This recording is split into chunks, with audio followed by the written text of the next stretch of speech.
자, 그다음은 이제 금전 청구에 대해서 한번 보겠습니다. 상담일지 이제 6번입니다. 김정은은 이제 강주원에게 3번에 걸쳐서 이제 돈을 빌려줍니다. 그래서 2015년 4월 10일 3천만 원 이제 빌려주고요. 약속어음을 이제 담보로 해서 빌려줬습니다. 그다음에 2016년 4월 10일에 1억 원을 이제 빌려줬고요. 이때는 이제 부인인 박경주 이제 저당권을 설정을 해줬습니다. 그다음에 2016년 10월 1일에 담보 없이 1억 원을 대여해줬다. 딱 봐도 이거는 변제 충당을 묻는 문제이다라는 걸 알 수가 있습니다. 그래서 뭐 약속어음이 발행된 것과 안 된 것, 어느 게 더 변제이익이 큰지 이런 게 문제가 될 수도 있고요. 그다음에 물상보증인이 담보 제공한 채무와 다른 채무에 어떤 게 변제이익이 큰지 이런 것들이 문제될 수도 있고요. 그다음에 변제이익이 같다 그러면은 변제기 선도래 뭐 이런 것들이 이제 문제가 될 수 있어요. 그래서 이 경우에는 이제 저당권이 설정된 것 안 된 것 이것들은 차이가 없습니다. 왜냐하면 본인의 저당권이 아니고 물상보증인이 이제 담보를 저당한 거. 그 경우에는 차이가 없다니 우리 판례예요. 그러니까 내가 담보를 설정한 채무가 있다면 그리고 다른 채무가 있다면 이게 더 내가 담보 제공한 그 채무가 변제이익이 크지만은 그게 아니라 내가 이제 채무가 있는데 다른 사람이 담보를 설정했다. 그거는 변제이익에 이제 차이가 없다는 거고요. 그다음에 이제 만약에 변제이익이 같다 그러면은 변제이익이 뭐가 먼저 이제 선도래 되느냐. 이거는 이제 변제이익 정함이 없는 경우이니까요. 변제이익 정함 없는 소비대차의 경우에는 상당 기간을 정해서 이제 취고할 수 있거든요. 그러면 상당 기간, 그때가 이제 변제이익이 될 거라고요. 그래서 이 사례의 경우는 이제 3월 30일이니까 이게 이제 변제이익가 먼저 도래하게 됩니다. 아무튼 이렇게 여러 차례의 금전을 이제 빌려준 게 나온다. 그러면 거의 변제 충당에 대한 문제임을 알 수가 있습니다. 그리고 상당히 변호사 시험에 자주 출제된다는 걸 알 수가 있어요.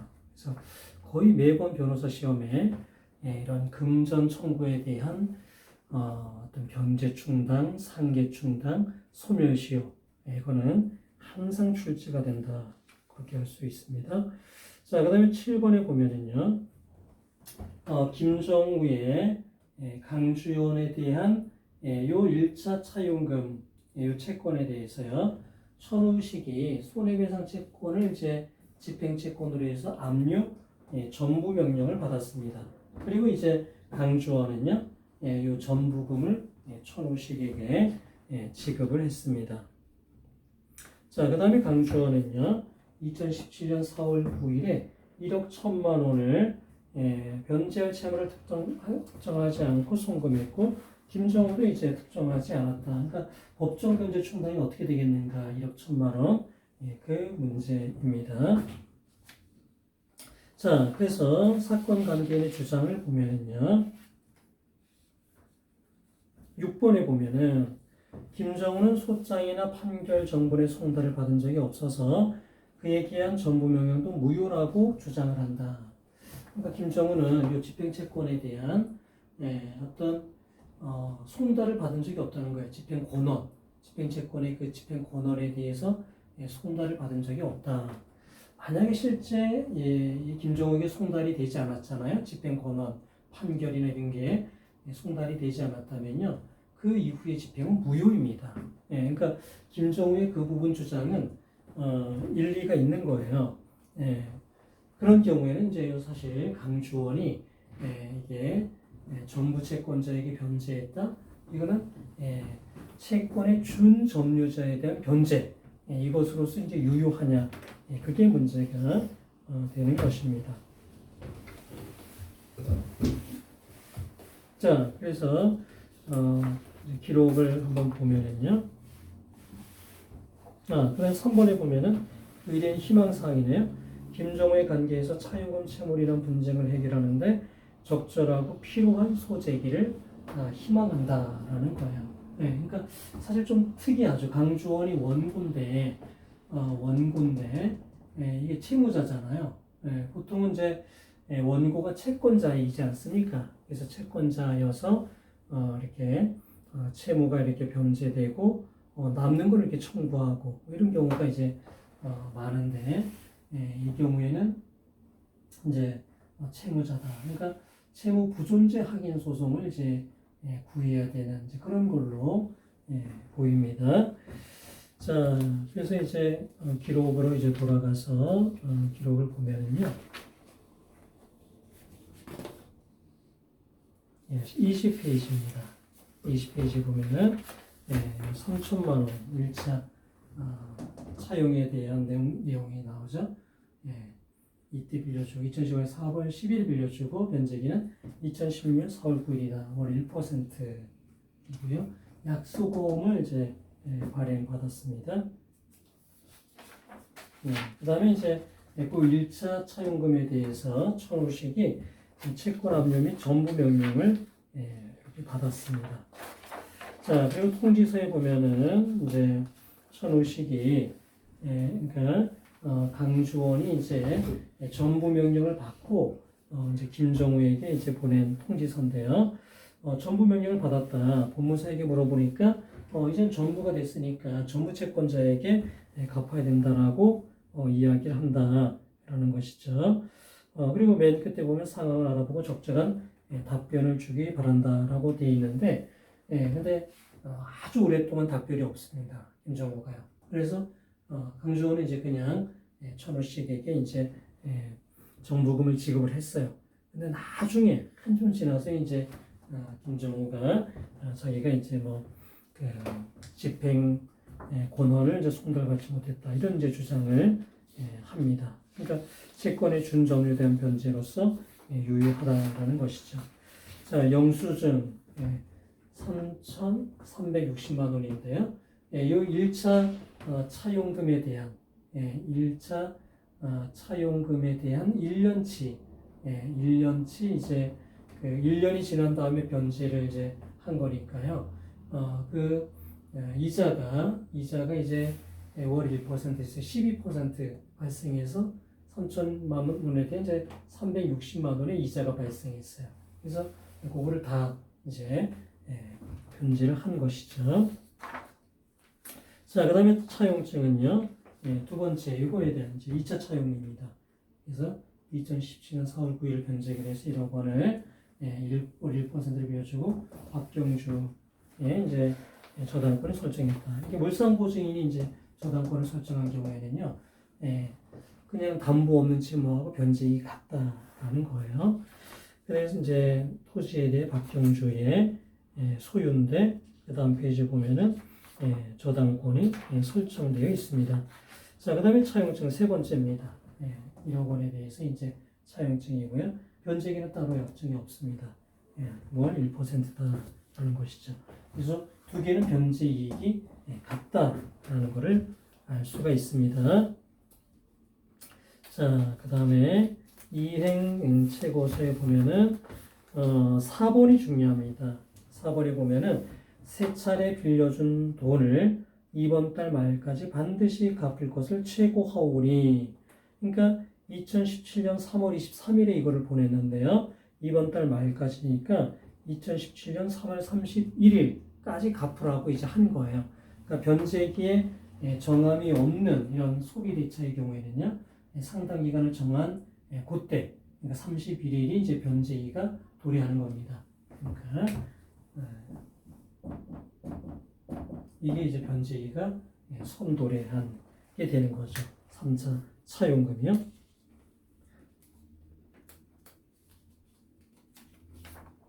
자, 무통장 입금 확인증에 보면은 1억 1천만 원을 지급한 것을 알 수가 있습니다. 자, 그 다음에 이제 이행 최고서를 보면은 이제 김정우가 2017년 12월 한참 뒤에 이제 이런 주장을 하는 거예요. 3번에 보면은 그 집행 권한인 그 판결문을 송달 받은 적이 없다라는 거야. 실제로 이게 집행 권한의 송달이 없는 집행은요 무효입니다. 사실 이 주장은 일리는 있는 거예요. 근데 이미 이제 채권의 준점유자에 대한 변제가 있은 다음에 이제 이런 주장을 이제 하는 거니까 이 기록에서는요 유효한 변제가 되는 것이죠.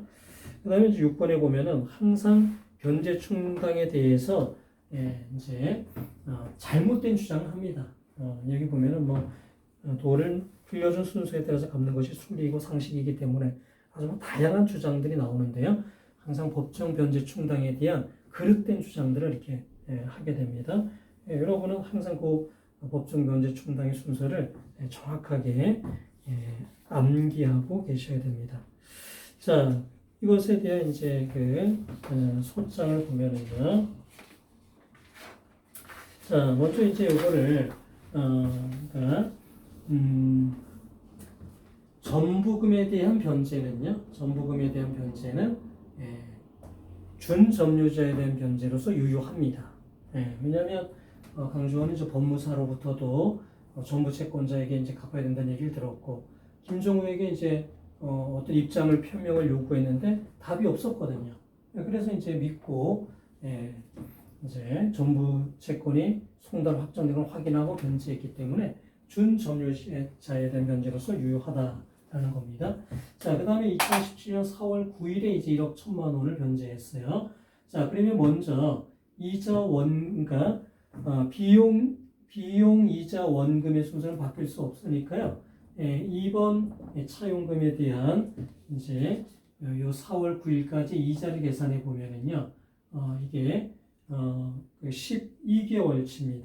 그래서 1억 원에 대해서 12개월치 월 1%죠. 그러니까 1,200만 원이고요. 3자 차용금에 대해서는 1억 원에 대해서 10월부터니까 6개월치입니다. 그리고 월 1%니까 600만 원입니다. 그래서 1,800만 원, 1,800만 원에 먼저 충당되는 거예요. 충당이 된다. 그러면 이제 9,200만 원이 이제 남는데 9,200만 원은 변제이익이 같아요. 이자도 똑같고요. 그 다음에 제3자가 제공한 담보 이건 그냥 채무. 그러니까 이거는 변제이익이 같은 거죠. 그러니까 변제이익이 선도래한 여기에 먼저 충당이 돼서 3차 차용금의 원금이 800만 원이 이제 남는 겁니다. 여기는 이제 1억이 그대로 남게 되고요. 그리고 이제 변제한 다음 날부터 이자가 월 1%에 의한 이자가 발생하게 됩니다. 그런데 이제 이거에 대해서 이제 김정은은 이제 더 높은 1,500만 원을 변제하다라고 하고 있으니까요.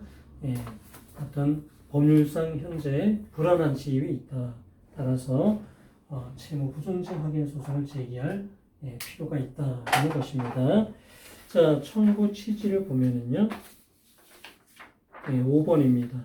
원고와 피고 김정우 사이에서 원고의 피고 김정우에 대한 2016년 4월 10일자 소비 대차 계약에 대한 채무는 1억 원 및 그거에 대한 이제 지연 손해금을 초과해서는 존재하지 않는다. 2016년 10월 10일자 소비 대차에 대한 채무는 800만 원 및 그거에 대한 월 1% 그거를 초과해서는 존재하지 않는다. 이렇게 확인을 구하면 되겠습니다. 그래서 이런 기재례는 사실 그렇게 이제 많이 우리가 익숙한 건 아닌데요. 그래도 의외로 이제 확인 소송이 많이 출제가 되고 있습니다. 변호사 시험에요. 그래서 이 정도 기재례는 조금은 암기해 두셔도 좋을 것으로 생각이 됩니다. 그래서 청구 원인은요 5페이지 채무 부존재 확인 청구입니다. 그래서 청구 원인에 보면은 이렇게 3차에 대한 차용을 다 기재를 해줍니다. 그래서 1차 차용, 그 다음에 뭐 약수보험을 이제 담보로 발행해 주었다. 2차 차용, 그 다음에 박경주가 저당권을 설정해 줬다. 3차 차용이 있었다. 그 다음에 이제 소의 1,050이 손해배상 채권을 집행채권으로 해서 압류 전부 명령을 받았고, 그게 2016년 2월 23일 김정우에게 그 다음날 원고에게 각 송달되었고 그물이 확정되었다. 전부 명령에 있어서는요, 채무자, 제3채무자에 대한 송달을 다 기재를 해줍니다. 그리고 언제 확정되는지까지도 기재를 해준다는 거예요. 그리고 이제 요 강주원이 이제 3,360만 원을 모두 변제했다라는 것이죠. 자, 그 다음에 다음번에 보면은요, 이게 원고는 2017년 3월 24일 피고 김정으로부터 차용금 채무를 2017년 3월 31일까지 모두 변제라는 독촉을 받았다 이거야. 그러니까 3차 차용금도 변제기가 도래했다는 게 여기 나오는 겁니다. 그리고 2017년 4월 9일에 충당에 관한 합의나 지정 없이 1억 1천만 원을 변제했다라는 겁니다. 그래서 이제 어떻게 충당되느냐? 이게 이제 이자 이거에 먼저 충당이 되니까 이자 차익은 1,200만 원, 3차 차익은 600만 원에 이제 이자 및 지연 손해가 발생했잖아요. 그 1,800만 원을 먼저 충당이 돼서 9,200만 원이 남고, 둘 다 변제기가 도래됐고 또 변제이익의 차이가 없으니까 이 경우에는 이 9,200만 원이 변제기가 선도래야 3차 차용금이 우선 충당이 된다라는 겁니다. 그런데 김정우는 아직까지 1억 1,500만 원이 남아있다고 주장하고 있으니까 현존하는 불안을 해소하기 위하여서 채무가 존재하지 아니한다는 확인을 구할 필요가 있다라는 거죠. 확인의 이익이 있다는 거예요. 예상되는 주장에 대한 반박을 보면은 전부명령 신청의 근거가 된 집행 이 권한, 손해배상 판결 및 소장을 송달받은 적이 없어서 전부명령이 유일하고 주장할 수 있다. 그러나 이게 그 과실 없이 전부명령을 받은 자에게 변제했다면은 채권의 준전유자에 대한 변제로서 유효한데, 원고는 이제 전부명령 송달받은 다음에 법무사에게 여기에 이제 전월 시기에 변제된다는 조언을 받았고, 김정우에게 이제 답변을 요구해서 답변도 없었고, 그래서 이 전부명령이 송달 확정된 걸 확인하고 변제했다면 선의 무과실로 유효하다. 그렇게 기재를 해주면 되겠습니다. 네. 자, 그 다음에 이제 변호사 시험 제 판례를 보면은요, 그 중에서 5번 판례입니다. 5번 판례를 보면은 판시 3번 거기 보면은 채무명의인, 이게 채무명의가 집행 권한을 옛날에는 채무명의라고 표현을 했었어요. 그래서 이게 이제 일본식 법률 용어인데요. 지금도 일본에서는 채무명의라고 합니다. 근데 우리는 이제 법이 바뀌어서 집행 권한으로 이름을 이제 바꿨습니다. 일본식 법률 용어다라고 해서요. 그래서 그 집행 권한인 그 판결 정본이 허위로 송달이 돼서 송달이 부적법 무효다, 송달받지 않은 상태다라고 하면은요, 그거는 집행이 무효입니다. 그래서 압류 전부 명령도 무효예요. 그래서 집행 권한의 송달 없이 이루어지는 집행은요, 압류 전부 명령뿐만 아니라 모든 집행이 다 무효입니다. 그러니까 절대적 무효라고 해요. 채무자에게 집행 권한의 송달이 있어야 되는 건 당연한 겁니다. 당연한 집행의 어떤 방어권 보장 이런 측면에서 이건 절대적 요건이에요. 그래서 집행 권한의 송달이 없었다, 이건 집행이 무효 사유가 되는 겁니다. 그래서 김정우의 그 주장은 맞아요. 맞긴 맞지만 강주원의 변제는 채권의 준점유자에 대한 변제다라는 겁니다. 그래서 6번 판례를 보면은요, 채권의 준점유자에 대한 이제 변제로서 이제 유효가 될 수 있다라는 거예요. 그래서 그 전부 명령 같은 경우에는 압류가 경합된 상태에서의 전부 명령은 효력이 없습니다. 그래서 그걸 우리가 채권 집행 부분 공부할 때 이제 공부를 했던 건데, 왜 그러냐면 전부 명령이라는 거는요, 전부 채권자에게 어떤 독점적인 우선적인 그런 이익을 주는 거잖아요. 따라서 만약에 다른 채권자가 경합되고 있다면 그런 경우에도 독점적으로 그 이익을 준다면은 다른 채권자의 권익을 침해하잖아요. 경합되고 있는 다른 채권자의 권익을 침해하기 때문에 그런 압류가 경합된 상태에서 전부명령 효력이 없습니다. 그런데 그걸 모르고 압류가 경합되고 있다는 사실을 잘 모르는 상태에서 채무자가 전부 채권자에게 변제했다면은 그거는 채권의 준점유자에 대한 변제가 돼서 유효할 수 있다라는 것이죠. 자, 근데 이제 6번 판은 이제 이런 거예요.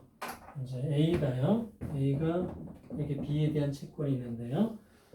이게 이제 갑이 있고 이제 을이 있습니다. 그래서 사실은 이제 압류가 경합된 상태에서 둘 다 이제 이렇게 전부 명령을 이렇게 받은 겁니다. 압류가 경합된 상태에서 전부 명령을 받은 거예요. 그런데 이제 B가 이거를 갑에게 이제 이렇게 변제를 한 거거든요. 자, 이런 경우에는 B에게 과실이 있다라고 인정될 가능성이 많습니다.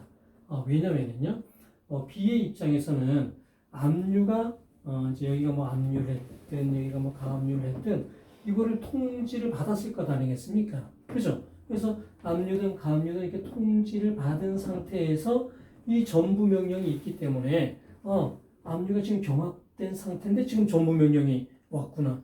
무효라는 걸 알 수가 있는 상황이라는 거죠. 그래서 요 B의 갑에 대한 변제는 선의 무과실에 의한 어떤 변제, 채권의 준점유자에 대한 변제로 보기가 조금은 어렵다 이겁니다. 어렵다. 근데 오늘 우리가 기록에서 본 사례는요, 요 전부 채권자가 이렇게 이제 전부금을 청구했단 말이죠. 근데 요 A가 집행 권한을 송달받지 않았다는 사정은 B로서는 알기가 어렵죠. 그건 알 수가 없습니다. A가 알려주지 않았다면 알 수가 없는 거잖아요. 그죠? 이미 여기는 이제 B는 압류 전부 명령만 받았을 테니까요. 근데 이거를 A가 알려주지 않았잖아요. 오랫동안. 나중에 이제 돈 다 갚고 나니까, 변제 다 하고 나니까 나중에 이제 알려준 거니까 이 경우는 선의 무과실에 의한 변제로 인정될 가능성이 높죠. 그래서 6번하고는 조금은 비교가 되는 그런 판례입니다. 자, 그 다음 사례는요. 어떤 상법 쟁점에 대한 것인데요. 잠깐만 이제 이렇게 보면은 거기 상담 이제 일지에 보면은 이제 이글 골프가요 이제 있었는데 이제 풍무동에 이제 대지와 건물이 있었다. 그런데 대표이사인 나도현이 태양광 에너지 사업이 더 장래 수익성이 크다라고 하면서 주주총회 결의를 이제 얻기 위해서 소집 절차를 거쳐서 임시 주주총회를 개최했고 주주총회 결의에 따라서 이제 이 부동산을 이제 채금내에게 이전을 해줬습니다. 그리고 이제 의뢰인 희망사항 부분에 보면은 4번에 보면은 채금내에게 이전된 어떤 이 부동산을 회사 앞으로 회복하기 위해서 이제 필요한 소를 제기해달라라고 되어 있습니다. 그래서 이제 이 기록을 이제 보면은요, 기록 이제 33페이지 보면은 이글 골프가 나옵니다. 그래서 목적 사업이 이제 골프 연습장 운영 사업이에요. 주주 명부가 이제 나오고요. 그 다음에 이제 임시 주주총회 의사록이 나오는데 거기에 이제 총회에 참석하려다가 이제 하지 못한 여러 사람이 나옵니다. 그래서 뭐 명의 신탁한 사람, 아직 이제 주식을 이제 그 양수받았지만 아직 명의 개설을 안 한 사람, 또 대리인이라고 하는 사람, 이런 사람들이 이제 참석하려고 했는데 모두 이제 불허가 됐어요. 참석이. 이게 이제 지금 판례에 의하면 다 이제 이런 그 의장의 이런 불허는 타당하다라는 겁니다. 그래서 그러니까 명의 신탁이 있었다 하더라도 실제 이제 명의자가 이제 총회에서 의결할 수 있는 것이고 명의 개서가 돼야지 또 할 수 있는 것이고 또 대리인이면 이제 그런 거를 입증할 서류가 있어야 된다라는 겁니다. 그래서 이제 통고서에 보면 이제 그런 내용들이 있고요. 주주께 드림에도 이제 여기 보면은 이글 골프의 이제 입장이 쭉 나와 있는데요. 이런 이글 골프의 그런 입장은 타당하다라는 겁니다. 근데 이제 소유권이 이렇게 넘어갔는데 문제가 되는 거는 그 소장에 보는 것처럼 소장 청구원인에 보는 것처럼요. 그 다음번에 보면은 피고에서 유일한 영업용 자산이기 때문에 그 매각은 영업양도에 준해서 그 결의를 할 때는 특별 결의에 의해서 해야 된다. 출석한 조직의결권 3분의 2 이상의 수와 발행 주식 총수 3분의 1 이상의 찬성이 있어야 된다. 그런데 발행 주식 총수의 3분의 1 이상의 찬성을 얻지 못했기 때문에 요 주총 결의는요 이러한 결의 방법에 위반한 것이어서 취소되어야 한다라는 내용입니다. 자, 그래서 또 상법 쟁점은 사실 제가 전문이 아니라 가지고요 여러분이 한번 관련 서적을 보면서 공부를 하시기 바랍니다. 자, 그래서 변시 7회 시험은요 상당히 어떤 전형적인 그런 시험이었습니다. 난이도도요 이렇게 써야 될 양도 어느 정도 꽤 있었고, 그리고 집행법 또 상법 쟁점도 또 들어가 있었고요. 그래서 이 정도의 시험이 보통 출제가 된다라고 생각을 하시면 될 것 같습니다. 자, 오늘 강의는 여기까지 하고요. 다음 주는 3회와 6회 변호사 시험을 같이 풀어보도록 하겠습니다. 수고하셨습니다.